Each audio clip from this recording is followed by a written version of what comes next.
In a world grappling with an impossible economy, the promise of financial freedom feels increasingly distant, leading to hopelessness in today's young generation. Join us as we explore the pressing question, how will the economy work for young generations? And discover the secret of how to get out of the financial struggle. Over the past decades, the global economy has undergone a significant transformation, especially after the 2008 financial crisis. This crisis affected job opportunities and income potential for people all around the world, creating a growing divide between the rich and the poor. In the past, the American dream meant a comfortable life with a nuclear family. A typical man had a 9-to-5 job that could support his wife, 2 kids, a pet dog, a car, and a house. The dream was that hard work would lead to a bright future. But today, both partners often need to work even harder just to make ends meet. One job isn't enough to support a family due to the rising cost of living. Many jobs simply don't pay enough to cover basic expenses. The American dream has evolved into something more challenging to attain. The gap between the rich and poor continues to widen. Young people are turning to side hustles, working multiple jobs just to stay afloat. Working a regular 9-to-5 job is no longer enough to ensure financial stability. For many, it's merely a way to avoid financial disaster. People often work on side hustles after their regular jobs and on weekends, leaving little time for rest and relaxation. The dream for this generation is different. It's not about the white picket fence and the nuclear family anymore. Instead, it's about achieving financial stability and not living paycheck to paycheck. This shift is significant and highlights the challenges faced by young people in today's economic landscape. To make matters more complicated, the cost of living has soared over the past few decades, while salaries haven't kept pace. Let's put this in numbers to give you a better perspective. A study by the Pew Research Center found that the cost of living has increased by a whopping 67% since 1990, while the median hourly wage has only gone up by 18% during that same period. And let's not forget about housing costs. They've skyrocketed in many areas, making it tough for young people to afford their own homes. Did you know, according to Harvard's Joint Center for Housing Studies, in 2021, during the first full year of the COVID-19 pandemic, 47% of renters in the U.S. were cost-burdened, meaning they spent more than 30% of their income on rent. This statistic shows that nearly half of U.S. renters are living on the edge, unable to handle any unexpected financial shocks due to living paycheck to paycheck. Another reason why the younger generation is in a state of financial hopelessness is the soaring costs of education. For years, we've believed that a college education is the ticket to financial success. Sadly, many young people today are discovering that reality paints a different picture. This isn't just a problem in the United States, it's happening all around the world. Despite getting higher education, students are graduating with overwhelming amounts of debt that might hang over their heads for years, possibly a lifetime. College is supposed to be an investment in your future, but the price tag has skyrocketed. That training has never been more expensive. The average cost of attending a public college has shot up by tenfold since 1965. That's a massive increase. To make matters worse, the return on investment of time, energy, and money is very minimal. Graduates are struggling to find well-paying jobs that match their level of education. Instead, they often end up in jobs that don't require a degree. While many of the world's wealthiest individuals like Mark Zuckerberg, Bill Gates, and Steve Jobs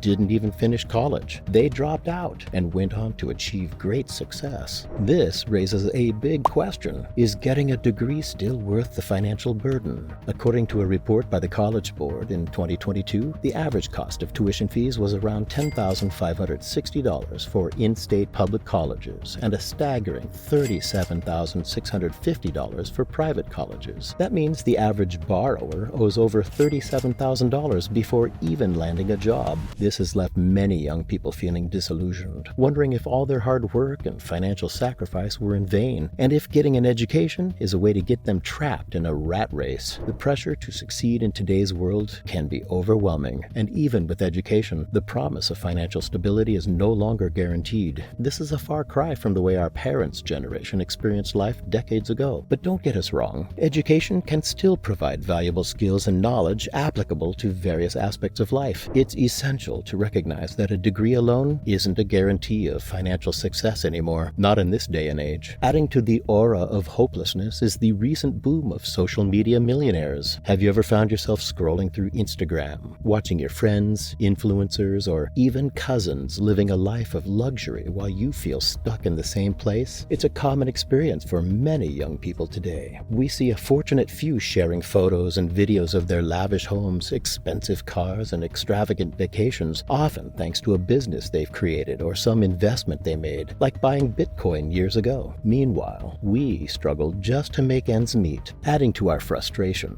some people comment on our situation, telling us that we're not working hard enough, not hustling enough, not ambitious enough. They send us links and emails about courses that promise to teach us how to get rich, only to find out that these courses cost nearly $1,000. It's frustrating and can make us feel like we're not good enough, even though we're trying our best. When we see others who seem to have it all, it's easy to fall into a downward spiral of envy and depression. Unfortunately, some people's desperation to make more money leads them into financial traps that can be disastrous for their financial well-being. These traps may include making risky investments, overspending on unnecessary luxuries, or taking on too much debt without a plan to pay it off. Engaging in these activities can lead to a situation known as financial suicide. Financial suicide is when a person's financial situation becomes so dire that it may be challenging or even impossible to recover from. But here's a harsh reality to understand. The world's economy isn't designed to make everyone rich. Some people may reach the top, but most will find themselves stuck at the bottom. But remember, it's not just about hard work and ambition. You might be the hardest worker, but other factors like generational wealth, systemic inequality, and luck all come into play as well. Let's talk about generational wealth. This fancy term simply means the money and assets that get passed down from one generation to the next in a family. Now, for many families, building up this wealth takes a long time, maybe even decades. But here's the kicker. Even if you work super hard and save like a champ, you might still end up with less wealth than your parents. And that's because of the way our economy is changing. One big factor in generational wealth is inheritance. When your parents pass away, they might leave you valuable things like property, investments, or money. However, this inheritance isn't guaranteed, and sometimes it might not be as much as you hoped for. This can happen because people are living longer, and other factors can come into play. On top of that, inheritance might have to deal with taxes. These taxes can take a chunk out of the total amount you receive, unless, of course, you're a member of the British royal family. So while you take a look at people like Elon Musk and envy his wealth, you have to consider that he came from a very wealthy family, and his father was a millionaire. People usually tend to overlook this aspect of inheritance and generational wealth. And here's the thing. This isn't just a problem in the United States. It's a global issue that's affecting young people all over the world. And unfortunately, it's likely to get even more challenging in the years to come. While investing in education and career training can certainly help, it's important to realize the harsh reality that the economy isn't set up to make everyone wealthy. The system is designed in a way that creates both winners and losers, and most people find themselves at a disadvantage. It's no wonder that some young people start to wonder if all their efforts to build a better future are just a waste of time, which can lead to making poor financial decisions and make the situation even worse. The dynamic of the world and its economy is changing. Achieving financial freedom is getting harder and harder. This changing dynamic is also affecting the middle class the most. Click the video on screen now, where we discuss how the middle class is shrinking in the modern economic landscape.